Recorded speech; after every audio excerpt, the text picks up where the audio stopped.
He just wanted to be famous. Of the deadly virus last night.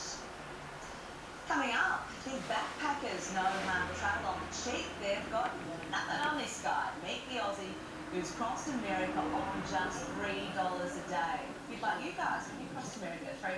Yeah, too right. Hutchins should be up to the budget. Yeah. $3.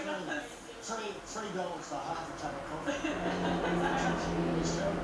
At the Starbucks. It's a terrible coffee. At the Starbucks. Oh, goodness, talk. They put sweet stuff in it. Yeah. You know, the big boom in New York, though, is Australian coffee shops. Yes. Yes. There's one called Little Collins, up on Little Collins Street in Melbourne, that's opened on 56. I had a coffee there with a couple of guys. Beautiful.